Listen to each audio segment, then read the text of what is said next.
ক্ষুধার্ত সাহাবী ও খেজুরের ঘটনা। একবার মদিনায় দুর্ভিক্ষ দেখা দেয়। সাহাবীরা খুব কষ্টে দিনাতিপাত করছিলেন।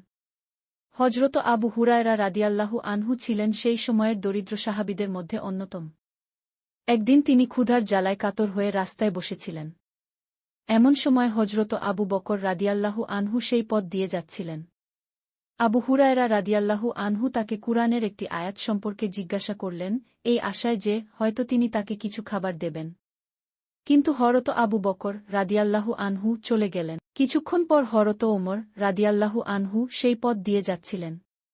আবু হুরায়রা রাদিয়াল্লাহু আনহু তাকেও একই প্রশ্ন করলেন।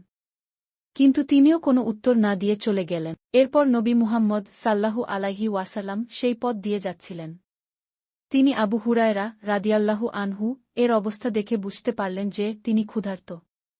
নবীজি তাকে জিজ্ঞাসা করলেন, হে আবু হুরায়রা, কি হয়েছে? আবু হুরায়রা রাদিয়াল্লাহু আনহু তার ক্ষুধার কথা জানালেন। নবীজি তাকে নিয়ে তার বাড়িতে গেলেন। বাড়িতে তখন সামান্য কিছু দুধ ছিল।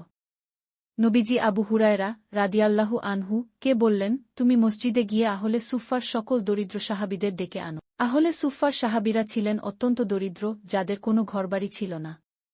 তারা মসজিদের বারান্দায় থাকতেন।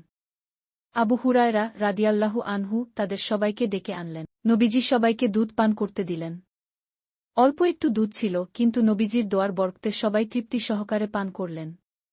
এমনকি আবু হুরায়রা রাদিয়াল্লাহু আনহু নিজেও পেট ভরে পান করলেন। এরপর নবীজি একটি খেজুর হাতে নিয়ে আবু হুরায়রা রাদিয়াল্লাহু আনহুকে দিলেন এবং বললেন, এটা খাও।